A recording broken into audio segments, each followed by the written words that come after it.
BJ Boston was a 5-star recruit and regarded as one of the top players in the country last year. But ever since then, we haven't heard much about this guy. So, what happened to him? Double upload Matt in the building. What's good, y'all? Hope you're having a blessed day. Just want to drop by and say, if you're new to this channel, what are you doing? Join the family. Hit that subscribe button. We're on the road to 100,000 subscribers. If you are subscribed, thank you so much. Now let's dive into this video.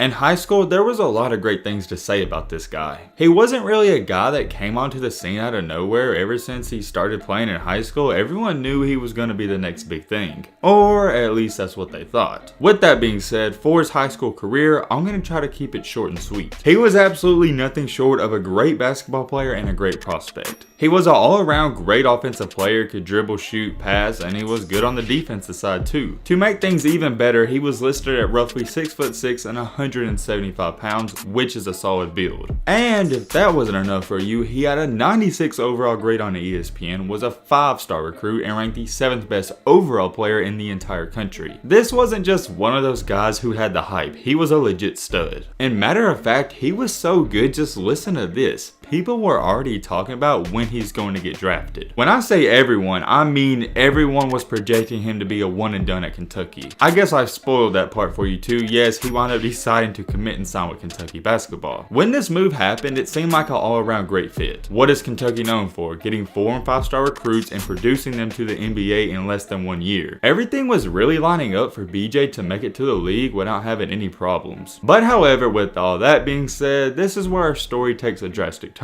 His path ever since last year has gone downhill really fast and it's looking scary. I'm not gonna say he's completely fell off, but for a guy that everyone was talking about last year, you really don't hear his name being brought up too often. There's a reason for that though, and it's a very valid reason, so let's get into it. Like I've stated in this video, he's currently playing at Kentucky and they are really struggling this year. But who cares about the Kentucky team? We're not here to talk about them, we're here to talk about this one player. I'm not a person who puts the blame on one single guy. Let me know what you think in the comment section, but he's definitely a piece of why they're not winning a lot of games. I know, I can already see the comments. There's going to be some people saying, yo, he's just a freshman. They haven't even played halfway through the season, give him some time. And I agree 100%, you're right, but compared to what he did in high school, this is not a good look. He can pick up these numbers and change them completely in 2 to 3 months, but just by going off what we've seen, it doesn't look like it's going to happen. So far in his first 6 games for Kentucky, he started every single game. He's also averaging 32.2 minutes per game exactly. So he's playing, he's not sitting the bench, he's getting minutes, so you can't make that excuse that he's not getting playing time. This is where things go downhill though. In his time playing out there, he's being as about effective as me and you would be out there. He is shooting, I'm not going to call it a terrible, but it's not good by any means, 38% from the field. 38% is not average, but it's not really bad either. It's somewhere in between all of that. This next stat though, and it's the main reason why he's struggling, is unbelievable.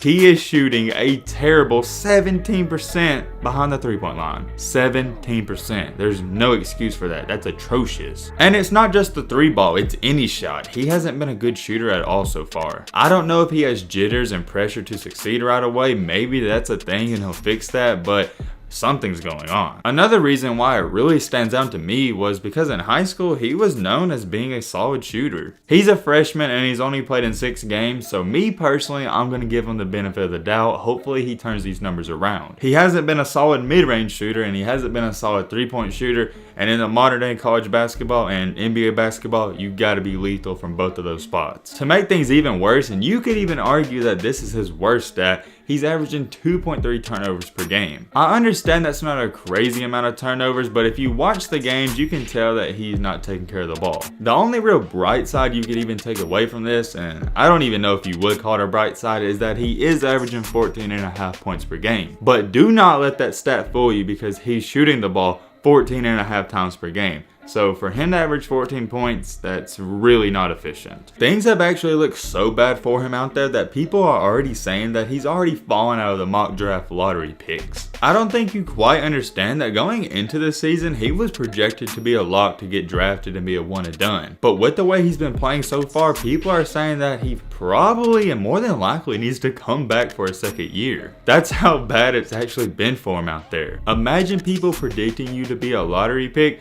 then you play 6 games, and after those 6 games, they say, hey man, I think you need to go back to college. I can't emphasize it enough, that's how much of a quote-unquote letdown he's been this year for Kentucky. I understand a bunch of people are going to have his back on this one, but keep in mind when you're a 5-star recruit, this comes with it. People expect you to perform, and when you don't perform to those expectations, you're going to get scrutinized. There's a price you pay for being ranked the 7th best overall player in the country and a 5-star recruit. When you do something good, people are going to praise you, but when you do something bad, they're also going to criticize. As always, this is one of my rules. Anytime there's a big time freshman that comes in and doesn't perform to his standards, I always give them the benefit of the doubt because they are still young. Most people don't understand how hard it is to be a freshman going into a program where you're expected to succeed right away. I'm giving BJ Boston the benefit of the doubt. Hopefully he turns things around. Let me know what you think in the comment section though. But hey man, with all this being said, that's going to wrap up this video. Hope you guys enjoyed. Hope you guys learned something. If you're new to the channel, what are you doing? Join the family. Hit that subscribe button and leave a like for more. And as always, let's be great. I'm out, y'all. Peace.